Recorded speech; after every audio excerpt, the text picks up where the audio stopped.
Hello, everyone, and welcome to our week in review, our first and last, now that I think of it, week in review for the campaign. Last Friday, we had a day in review because the campaign just launched.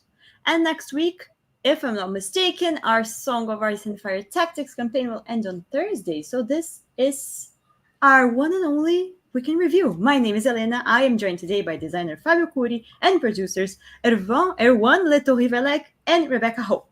How are all of you? Hey guys, it's great to be here once again, and I'm very excited for our weekend review. Yeah. How are you, Erwan? We cannot hear you. In the meantime, how are you, Rebecca? Doing fine. Just came back from the Chinese New Year break. Feeling good. Yeah. Happy Year of the Dragon. Speaking of that. Thank you. Normally I'm back. Yes, you are. Welcome back. Hey everybody. How are you? I'm great, thank you. I'm happy to be there for this first and only week in review. Yeah. Okay. Before we dive in, I saw already people went ahead and started asking questions. So can we, while we wait for people to join, can we just start talking about this maybe? Does tactics play similar to a war game mechanically? I love the gameplay, but this game, I love the gameplay of this game, but I also like structured movement, spaces on the board. So sounds like a question for Kuri, right? All right. So I would say that this skirmish game can be called a war game. It's considered, it takes in like a smaller scope, of course. So you're using less models on a smaller game space, but it is a war games by my standards, at least, where you're moving, you're taking tactical decisions, you're rolling for attacks and defense and so on. The fact that you're playing on a square grid does give you a very easy way to look at the game state and understand what's going on in the battlefield. Huh? Hey. All right, we're 5 minutes in. I think we start with all that we have to review today, right? Both review and reveal, like a look into the past week and a look into the future, I guess.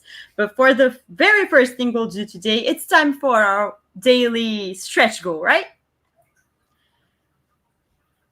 So, let's do it live, shall we? You saw it here first. Post is probably coming up in the campaign in a few minutes, I'm assuming. But in the meantime, maybe you guys can introduce us to the Lord of Bones. That is an interesting model. So This is the Lord of Bones, otherwise known as Rattle Shirt. You can see that his shirt is decorated with many little bones and trophies that he collects from his victims, and it makes the rattling sound when he moves or walks, I guess. So that's what gives him his nickname, Rattle Shirt. And we also have like the 6 hatch doors here, which are part of the daily stretch goals.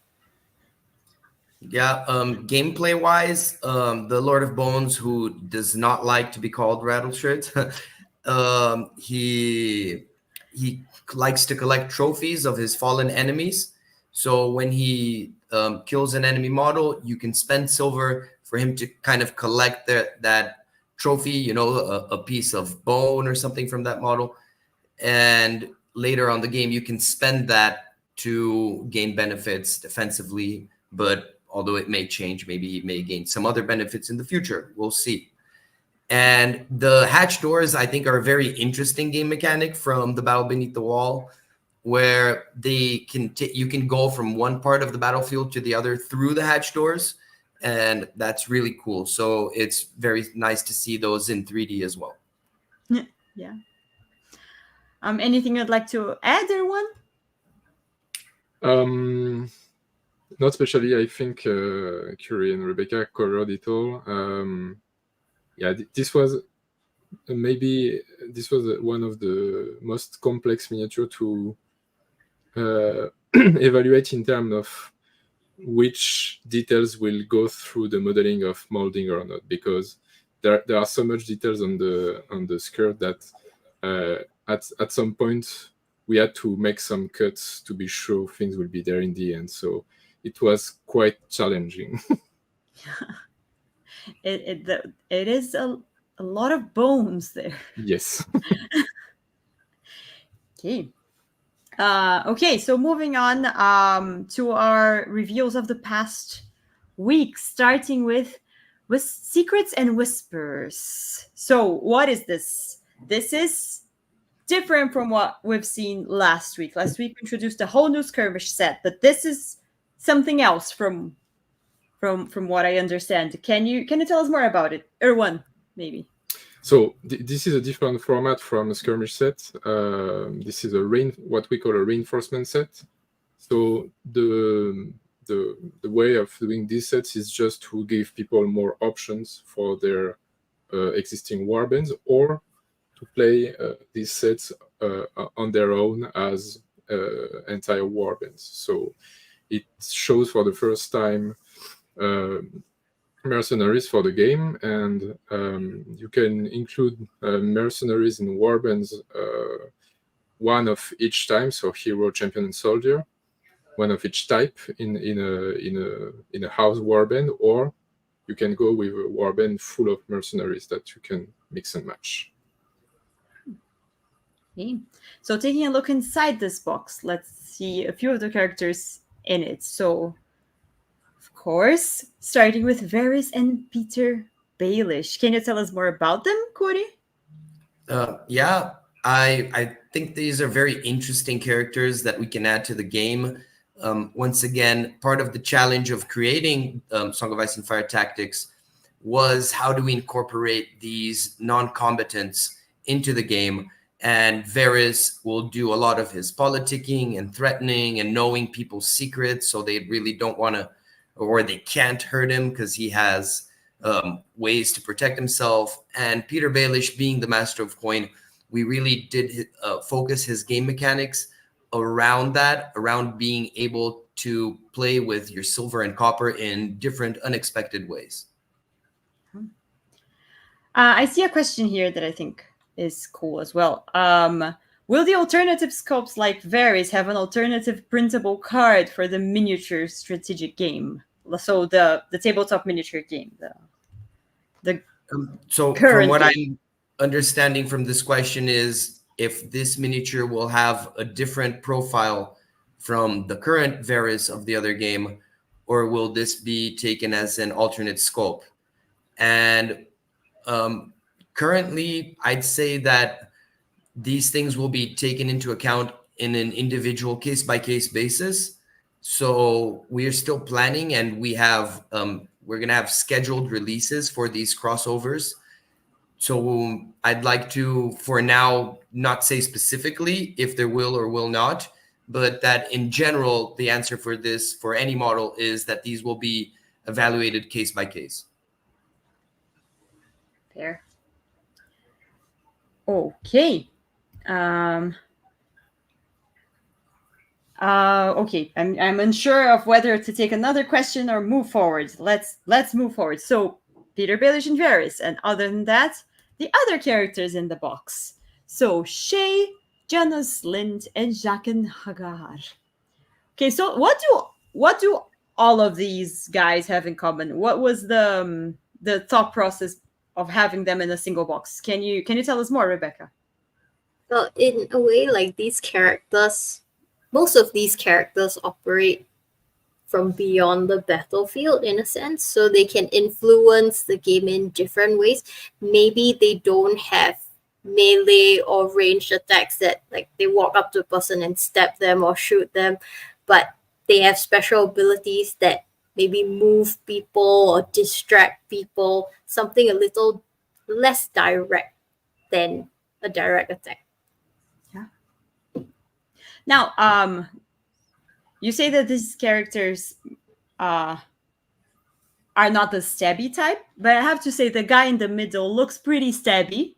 In fact, he does have a very stabby thing on his hat. So, Can you tell us what's going on here, Erwan? So this guy is Janos Slint, and the crest of House Slint is a hand handling the tip of a spear. And so we decided to have him wearing a helmet that is representing his family crest, because it was something that was pretty much used in true Middle Age, let's say. So we took that from historic references and choose to have him in, let's say, a parade armor. Because of his status, he's not supposed to fight every day. He's more like an imposing figure in the city. So yeah, we choose to have him like this, a bit elaborate. Anything you'd like to add, Cody? Perhaps to any of these guys in terms of gameplay, maybe. I think what Rebecca said is carries true throughout this whole box, which is these are generally more political figures and more finesse characters, let's say, in the way they operate than just the stabby type. These are all the morally ambiguous people that are in King's Landing, right? And of course, Janos Slint can wield a sword, and he knows how to do this. And Jaqen H'ghar is most likely a murder machine, but in general, that's how they operate, right? And I think it's really cool that you could see all these characters working together to achieve a goal, and at the same time, once you get this expansion, you can trickle them in your other warbands to have add a lot of variety to your game. And that carries over even to the troops, right? Let's take a look at them. These are for the little ones, at least, are very different from other troops we've seen. Can you expand on that? Yeah, sure. These are the little birds that Varys can have around. Of course, as them being neutral soldiers, you could also just add a little bird to your army. It's kind of a bummer to call them soldiers, because they're very small, but their game mechanic really revolves around the fact that they are children, so they can kind of move around unseen. Opponents do hesitate when attacking them, so when they're defending, you can actually spend very little copper. So like for very cheap amount of copper during the game, you can make your opponent routed when they're attacked, because like it's kind of weird to attack a child. And they also can shiv you and stab you in the back with these with small knives, but that's not really their main focus. They really want to move around and distract your opponent. The corrupt gold cloaks and the flea bottom sellswords, they're closer to your average mercenary. Yeah. Okay, so I think that covers this first reinforcement pack, but of course there was a second one, which I think we should take a look at.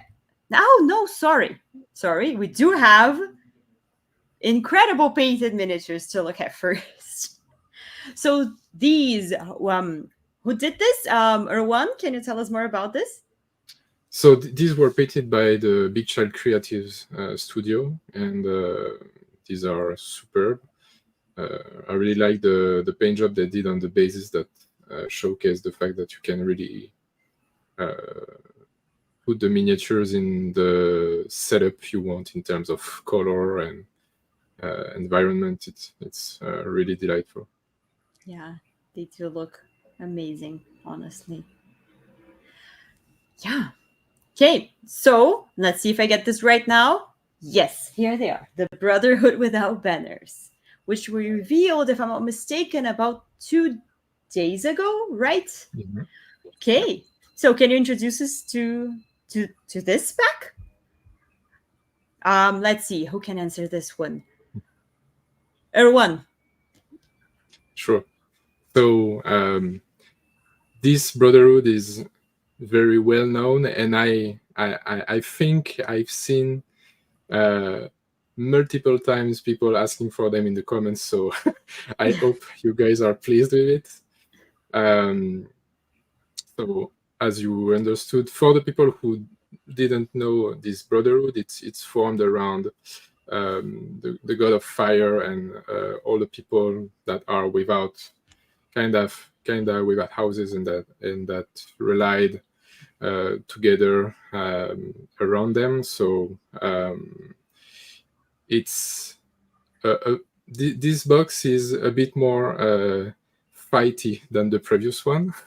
You will find more sword users there, and also a very interesting version of Caitlyn, if you don't know her as this character. So we will see that. Yeah.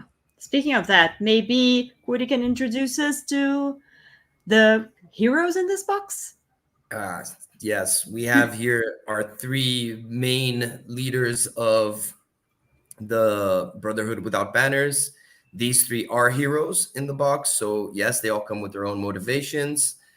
Beric Dondarrion, I think most people know that he actually has, well, spoilers from the books, I don't, but he actually has a magic fire sword, right? Which is Lightbringer, apparently, or so they think. And well, we translated that into the game. You'll see that Thoros' sword is actually also on fire, but as most people know, he actually just puts wildfire on it, so it burns. Oh, nice. Yes. There we have Thoros Oh, with Rebecca. yeah. You can see that he's also carrying extra swords after his wildfire sword gets destroyed, so he can just pull out a new one. So have Beric here. Also really cool. Yes. With his flaming sword. I love the cape. Two of them side by side. Very nice. Go ahead. Oh, I'm sorry. Feel free to. No, I was going to pick a question, but I think you should introduce them all before I do. Oh, okay. And of course, we have Catelyn Stark as Lady Stoneheart. Of course, she's not going to wield a sword, but her motivation is all around vengeance, right? We all know this character pretty well, and how she, let's say, disformed the Brotherhood in the end, right? These freedom fighters that now work for vengeance. Yeah. The question I was going to pick is it possible to have normal Catelyn Stark in the same warband as Stoneheart? Stoneheart Catelyn, Lady Stoneheart, I guess. Not really, because they're both called Catelyn Stark, right? So they both share the same name, just as any character. We already have other situations like this, like Theon Greyjoy as Reek. You cannot have Reek and Theon, Prince of the Kraken, at the same place, right? Fair enough. Fair. Still, I have to say, this might be true for organized play and stuff, but if you want to play at your house, no one's calling the board game police. Can I put Stoneheart in my Lannister warband? People are just going wild with the scenarios. We'll see. We'll see. We'll see is a great answer. So moving on to the next characters. Gendry, Edric Dane, Lemoncloak, and Tom Sevenstreams. Can you introduce us to them briefly, I guess? I'd like to say that Tom has like 20 different names, like Tom Seven Strings as well, Thomas Sevens, and it's always hard to know which one people use. So it's a little uncanny to see his name just in general. I think most people know Gendry. I think some people know Lem. He's more of like a side character. But one of my favorites is Edric Dane. He's Beric Dondarrion's squire, so that's why he's here. He actually stays in the Brotherhood for like a very long time. And for a good part of the book, he never killed a person, right? So even though he's been in many battles, it just never happened. And I really like his gameplay mechanic where if you can kill a person with him, you actually flip his card and he becomes a stronger, much stronger Edric Dane that is ruthless. So during the game, you can see this character evolving, quote unquote. Yeah, so that sounds very fun, actually. Another question here that I think is cool. Some characters don't actually have attacks, as seen in some of these characters. What happens if one side ends up suffering severe losses and is left with only 2 characters with no attacks? Forfeit? I'm not sure so if you... I understood the question. I think the game plays out through many rounds, and you win by acquiring victory points.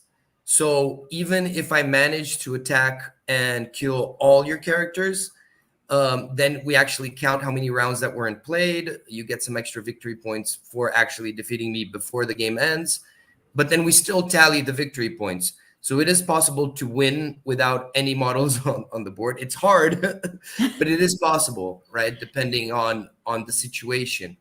So if you only have models that have no more attacks, then I'd say you're in a tough situation on a tight spot, but you can still play the game. I would not make an entire warband where no one has attacks, but I think that's very risky. But also, if that happens, it's pretty much late in the game. Your opponent is also probably taking some losses. You can still play. There's still game there. Yeah. Okay. So I see the $1 million question that I thought people would ask immediately, but it did show up. So, Rebecca, will we get Brotherhood in the miniatures game? We've addressed cross-compatibility in the past, but these guys specifically? Yes, to that I can say yes, we will see Brotherhood without banners in the tabletop miniatures game coming eventually. But they will definitely be on your tables eventually. Okay. And finally, I think we've covered the heroes, the champions. Finally, we have the soldiers. Who are them? Can you introduce them to us briefly, Kuri? Yeah, these are just some Brotherhood warriors, right? Men-at-arms and archers. Men-at-arms and archers. They're part of the Brotherhood without banners, just standard troops, let's say. They are people who were conscripted and knighted by Thoros, because whenever you join the Brotherhood, you automatically become a knight. I guess that doesn't really make you much better with the sword, but... Okay. And we do have the painted miniatures for these guys as well, and they do look amazing. I have to say, the fire effect, that is very impressive. Big Shot does such a good job with our painted miniatures, and this time they did a whole diorama thing, which is really, really lovely. We have all the dioramas on our GameFound page, so if anyone's interested, we'll upload it and you guys can take a look. Somewhere at the bottom of the page. But we'll also upload them in updates. Okay. Yes, I see lots of questions about the Brotherhoods and how they will work in the miniatures game. I don't think we'll be covering any specifics for the time being, especially given everything you see here is still a work in progress. The game is still in development.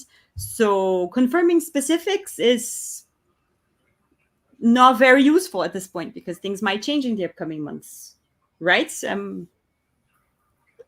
Makes sense. Yes, when it comes to gameplay, we are still doing final adjustments and really taking a deep dive into developing every individual model and their abilities. So things may change, and it's very tough to hard confirm anything at this point. Yeah. Hey. So we're about halfway through our stream, and I think it's time we look into the future. What do you say? Everyone ready? We did tease yesterday when we announced the live stream, of course, that we would be revealing new stuff, and we asked people to try to guess what it is. And let's see if anyone got it right.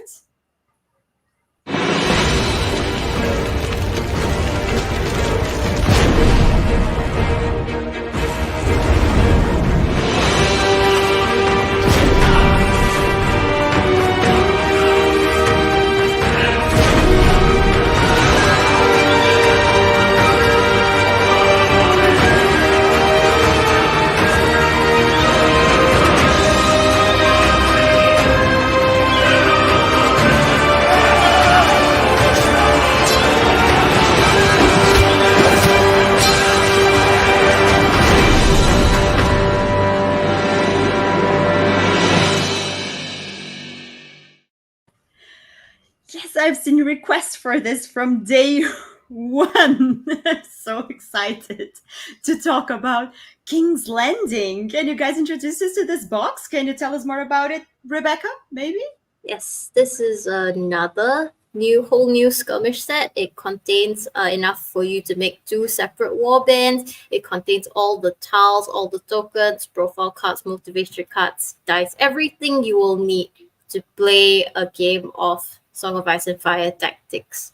So it's set in King's Landing during the time of during the Targaryen Civil War conflict, around time of Dance of the Dragons. So you see characters like Alicent Hightower and Rhaenyra Targaryen, and them facing off, the 2 parties, the blacks and the greens, facing off for who will take the Iron Throne.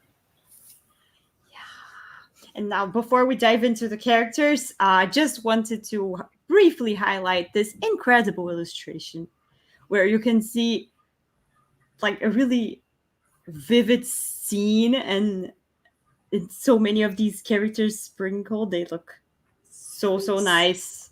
You see Alicent standing on the steps of the throne, and her father, Otto Hightower, looming in the background, them facing Daemon Targaryen and Rhaenyra and all the troops around them. The tensions look really high, as if they're going to break out in a fight soon. Yes, so nice. I really like it that Otto is actually higher on the throne than Alicent, like kind of indicating the puppet master. And I love this art. It's just so powerful. Yes.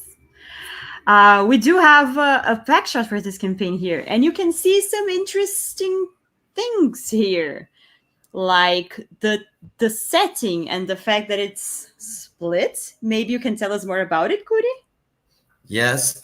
First of all, I'd like to say that if you take a look at the tiles, of course, this is King's Landing during the Targaryen regime. So all the mats and all the decoration on the floor, etc., the statues, they all represent Targaryen regalia, right? So I think that's really nice. It's a little touch of lore and flavor that we insisted on. And I'd also like to comment that if you notice that the tiles here, they're split into 2 groups. So one is on top of the Red Keep, and one is like the dungeons and sewers of the Red Keep, which eventually falls here into just the waste outside of King's Landing. And well, how do you get to one place, from one place to the other? Well, to go down the dungeons, you can go down inside a latrine. It's very small here, but eventually we'll show some more. And that means that you may end up in different sewage pipes, and you may fall into different places in the sewers. So I love that. I love that we're able to do this in A Song of Ice and Fire Tactics, and also bring these iconic parts of the terrain and how the terrain affects the story into life. So I think the latrine is a very famous one. Indeed. Before we move into the characters, I just see a question here that I think is fun. Is there a limit to how many of one type of minis you can have in a warband? Can I have a whole Tobert army? I like that he picked a specific example. Well, they cost copper. So when you're assembling your warband, you have 3 types of currency: gold, silver, and copper. You could technically spend all of your copper on little birds. So in like a standard match, which I'd say right now is around 12 copper, you could have 4 little birds. So yeah, I guess. Or in a large match, you could have 6. I just want to highlight this very briefly, the Shawshank Keep. Hi, Michael. Yes. Okay. So let's dive into the cast, shall we? We have the setting, we have the context. We're just missing our main characters. So in one side, and there is a question that I think is also good for this. Could you color them in different plastic to help differentiate for non-painters? We got you covered. Erwan, can you tell us more about it? Yeah, we choose to have the blacks with a black rim for the base, so it doesn't impact the general Targaryen color of the miniature, but playing this expansion specifically, you have the 2 factions that will be well differentiate, but still being quite elegant, because black is very neutral and fits very well with the original Targaryen red. So we got you. Got you. Okay. So can you introduce us to these characters, Cody? Yes, these are the heroes of the Targaryen Blacks.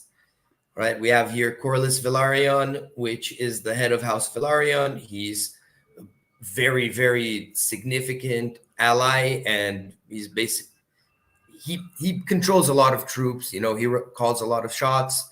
Then we have Rhaenyra and Rhaenys. Of course, this was very interesting. We set these characters up in King's Landing, and 2 of these characters have huge dragons, right? So we try to represent these things through abilities, like the fact that soldiers would feel threatened to attack a dragon rider since they have the chance of the dragon's wrath later on, or something like this. So the presence of the dragon is felt, though it's not there, because the model would be huge, as seen by Drogon. So I'd also like to say that that both the blacks and the greens are Targaryens, right? So the only thing is that they're from different loyalties. So you could never mix blacks and greens, but they can both mix with Targaryens in general. So non-affiliated Targaryens, which strangely includes Dothraki riders and Daenerys and all that lot. So I think this opens up a lot of interesting list building for the Targaryen faction. Yeah, indeed. Okay. Other than our heroes, we do have our champions. Tell us more about them. I'd like to start with Jacaerys's name is missing an A, but I always get those wrong. But we know. And here we have all the main Blacks affiliated characters, from Daemon, who is just a beast in combat, right? He's a notoriously strong fighter from his age, to many of the Kingsguard who decided to take part, because in this conflict, really, the Kingsguard got split up. So we tried to keep the characters focused on this main cast, right? The heroes and really the champions that were closest to them. Yeah. Okay. Wait. Oh, so you could have Rhaenys and Daenerys on the same list, followed by Targaryen intensifies. Yes, you could, and Rhaegar, right? Let's not forget him. Yeah. So you could do this multi-generation thing. But of course, this is all eventually when these cards do come out for cross compatibility. Once we get Daenerys into the tactics game, and once we get Rhaenys and Daemon into the tabletop miniatures game, right? But eventually you'll be able to do that in both games. Yeah, really cool. And finally, our soldiers for the Blacks. Here they are. Okay, so we covered the cast on one side. Let's look at the cast on the other side. I love how this box introduces two new factions, and they're both Targaryen. Okay, so who are we looking at here? Introduce Skuri, maybe. Yeah. Okay, so here we have Aegon II. He is the king, if you believe him, and also a dragon rider. You know, he's also very ambitious. He is a hero. He has his own motivations. Then we have Alicent and Otto. I think, once again, Otto is the real puppet master behind the Greens. And what I really liked in Alicent is that her motivation reinforces another character's. So whenever someone else scores, you can use Alicent's motivation so she scores on top of that. So she's a support character, not only through her abilities and through being able to debuff enemies, but also through the way she does her motivations, where she's always aligned with her family. Yeah. Okay. Erwan, is there anything you'd like to add? I feel like these sculpts are all very different from like they're very unique. I was wondering if maybe there's a story. Yeah, they are very unique. They are very delicate. We tried once again to find some references in history for the dresses and for the common wearings of Otto, for example. So the style is quite particular, but we try to document ourselves to have something original for these characters that are guys in robes among guys in armor. So we try to make them pop a bit, so they still look very cool. And also sculpting the basis for this expansion was very cool because it depicts an interior for the first time. And it was really trying to have to sculpt carpets and stones and stuff, stairs, so they really integrate well on the game tiles we drawn for the expansion. Speaking of sculpts, I love Alicent's force choke that she's doing over there. Yeah. I can imagine some rebels kind of dying next to her. Yeah, true. Okay, so the champions next. Can you tell us more about these guys? I think at least a few of them are familiar to those who maybe only watched the TV show, but anyway, that didn't cover all the events from the books. So here we have Aemond, super famous character, Yeah. right? Super important character. Criston Cole, which was the Kingsguard. I think he has sort of a bigger role in the TV show than he actually does in the books, but he's here because he was also a significant player of this conflict, right? We have Gwaine Hightower, which is part of Otto's retinue, and we have Archmaester Orwyle, because we love putting some maesters in and sprinkling them in. What's very interesting is that he's not a hero, right? Archmaester Orwyle does not have a motivation. So he's actually taking a slot of a champion and not carrying a sword. So he has to really, his effects have to really stand out. So these are the characters I find interesting and the most fun when creating game design. Yeah. Very, very nice indeed. And their troops as well. I love the guy pointing upward. That's very, very unique as well. Yeah. Yes. He's This is, just about to strike down, right? Yeah. We took that from medieval fighting positions too. it was the halberds were quite heavy, so the easiest was to just pop it vertically and let it fall on your enemy. So it's quite a regular position for striking with a halberd. Yeah. Okay. Really cool. I also love the dragons in the shields. That's a really, really nice touch, and I think it'll be challenging but super cool to paint. Right? Well, actually, I'm a very poor painter, but when it's highlighted like that, when it's like 3D like that, it actually helps a lot because you can just dry brush over it and it'll be done. Otherwise, you would have to like freehand the dragon, and I wouldn't even try. They would just have metal. Yeah. I don't. Let's find out. Yeah, I thought that was it. We do have them. Speaking of painting, we do have professionally painted here, and they do look amazing. Quite a scenery there. You can even see the Iron Throne and the dragon skulls in the background, which we will be talking about later. Yes, that's coming.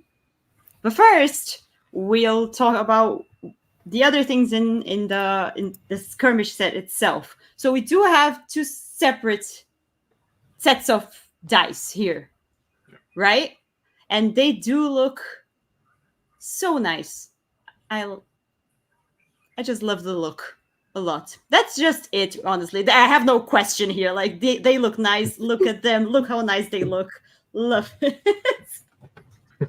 Yeah, and I love it how they both feel Targaryen. So if you do want to play quote unquote vanilla Targaryen, mixing them with Rhaegar and the Battle of the Trident units, you can use these dice and you still feel like you're playing Targaryens, not that you're playing a different faction.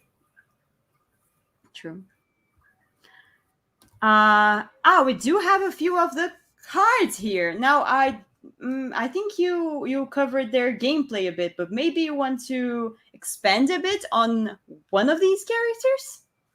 Who do you think, Kuri? Who do you think is the most interesting one you can cover briefly here?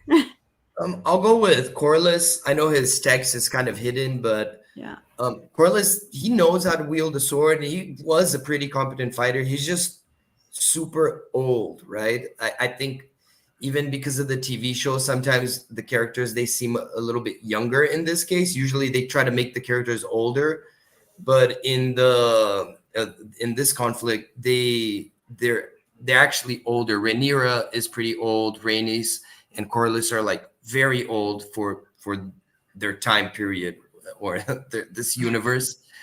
So he does have a sword, but you have to spend a copper to attack with the sword regardless. This is kind of to show that he's frail and it's not really good, but in an emergency, you've got it, right?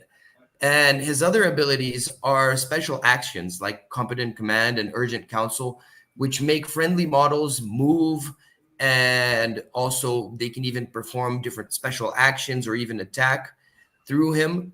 So he works as a way for you to quote unquote reactivate models, right? They're not reactivating, you're just giving them actions during Corlys's activation. So he can get a good warrior and turn him up to 11, let's say. Okay, so they are heroes, so they also have each their own motivations here, right? Yeah. I'm sorry, do you mind if I quickly talk about their motivations? I don't actually. Go ahead. I was thinking, do we have time to expand on that? I think we do. Go ahead. So if you look at Rhaenyra's motivation or even Rhaenys right at the corner, you'll see that they have to be engaged to the enemy, yet they're both not fighters. So they have super powerful abilities and effects, and their motivations are pretty straightforward, but it requires them to put themselves in danger. And I really do believe that fits their characters. And it's a very high risk, high reward situation where you want to put a character that is not holding a sword in the middle of combat and have people die around her and so on. So I think that's very interesting and unique to the Targaryen way of thinking of high risk, high reward. Speaking of that, I think this is probably a question that we get different answers from each one of you, I guess, but I think it's very interesting. Can you guys also elaborate on the highest decision-making points of a given match or the highest strategic depth of a match? I think that's probably a tough question to answer, but can we start with Kuri, and each one of you guys can maybe answer it how you view it, because I don't think there is a hard highest decision making point. It's probably a matter of feel. But what do you feel is the highest decision making point of a match? So let's start with Kuri. Okay. I guess I'm very biased, but I think that this question means also how deep is this game? How deep can it go? Right. And I think this game is very simple to learn and simple to understand the board state, but it is very deep when it comes into how strategic you can be. I'm not even going to go into list building because that's already very strategic, and choosing your motivation is very, very deep, right? Because this will affect not only how you play, but also how your opponent is going to play by him knowing what your other ways of scoring through motivation are. But I also think that after the list is made, the game mode is chosen, when you are playing, I think that the fact that you have multiple avenues of scoring and you kind of have to choose 2 or 3 of them and to try to win is very interesting. So, I'm going to try to complete my motivation, and I'm going to try to get the secret letters and the secret gold before my opponent. But I know that by doing this, he's going to control the objective, so he's going to be scoring every round. I think that the fact that you have these multiple avenues makes this game very, very deep and very, very challenging if you and your opponent want to. That's a cool answer. Rebecca, do you have a different one, or do you agree? Like when you've played this? Not quite. Like I agree with what Kuri has been saying, because I'm not exactly sure what the question is asking. But yes, if I can interpret it that way, yes, there are many factors that can influence the outcome of a match. So you would have to think about list building, you would think about the scenario you choose, and all these things that Kuri mentioned previously, which will influence the outcome. So yeah, I agree. Everyone? I agree with the description Kuri made, and if I can add something, is that on a personal level, I'm quite an objective player, and my first thing where you have objectives in games is to rush the objectives to try and secure them. So that was my play style during most of the games. It's not always successful, but it's a way to try and do it. So yeah, you can really find your way through different manners of getting your victory points. So it's very interesting, and everything can be valuable. Like you can go with a full damage team with super strong warriors and try to destroy your enemy at the turn 2 and get the other 6 turn to score points. This could work, but yeah, there is so many things to try. We tried a lot, I guess, but there is infinite combinations, so things will be found by the players too, I think.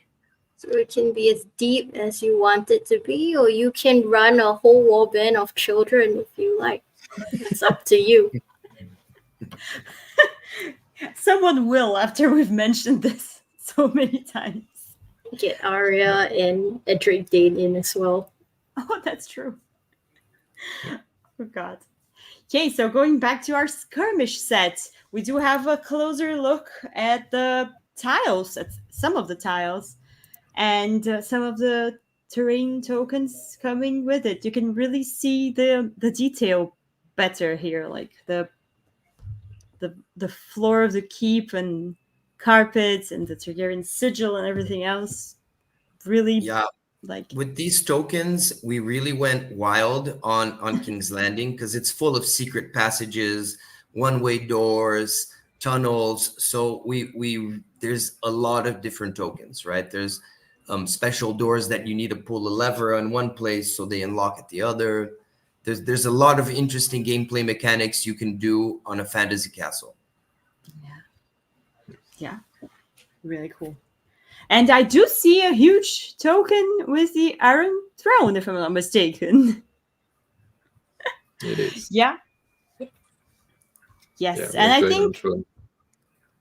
our final review of the day is that it does not have to be a token. It can be its own full thing. Yes, and So Rebecca has excited it with to her. show it. So we are remaking the Iron Throne for the King's Landing terrain pack, and this one has slots for you to place your miniature on. So it can be placed on the tiles during the game, and there are 3 slots for the miniature to stand on. Wow. It Yes, looks this is the actual scale. so nice. Very. It truly is 1,000 swords. Yeah, we counted. Ah, yeah. I'm sure. Really cool. But that is not all. Like, that's probably that's the biggest piece, but it's not all. We do have some other cool stuff in the terrain pack, right? Some other stuff that was highlighted. We have the Yeah. dragon skulls, the big one and the little one. Ah, so nice. And someone also mentioned seeing a dragon in the corner. That is from the large statue that we have in the King's Landing terrain pack. And we also have the small statue. Yeah. Can we see the big one next to a regular miniature? Yes, let's see. Next to Barry. Yeah, it's huge. It's huge, yeah. We also have other stuff like banquet table, bed, Bed. and something that was brought up previously. We have the latrine. And of course, to come with this, we also have the poop pile. So 3D poop. Yes.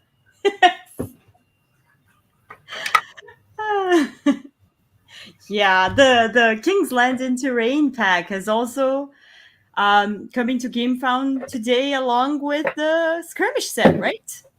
Yes. And And there will also be a bundle. So the King's Landing bundle comes with the King's Landing skirmish set and the King's Landing terrain pack at a discount. really nice.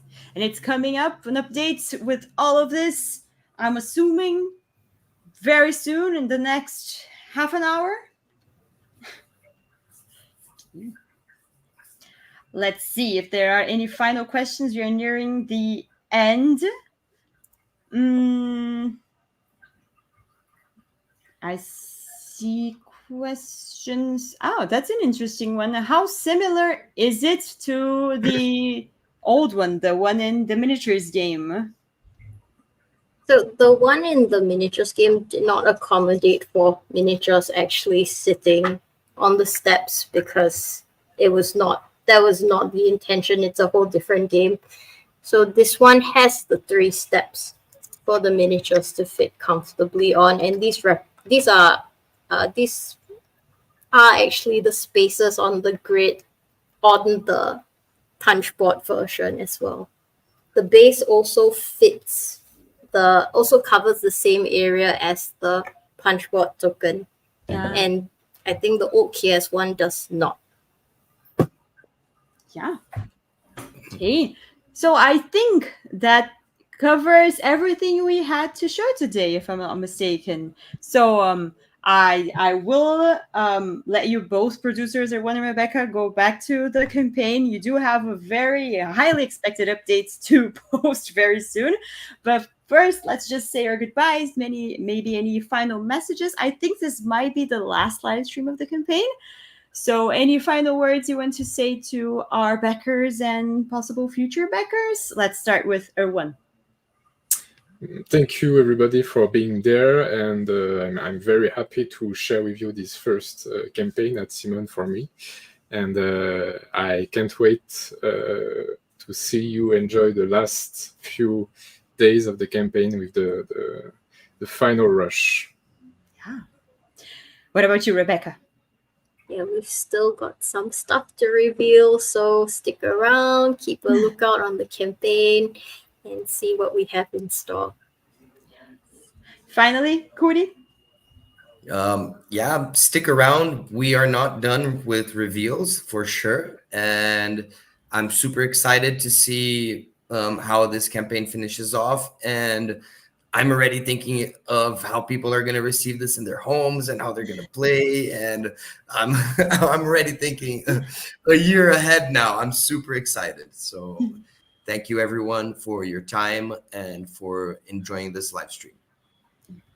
Thank you all so much for joining us. Thank you all for joining me today. And have a good final week of the campaign. See you there. Bye. Bye.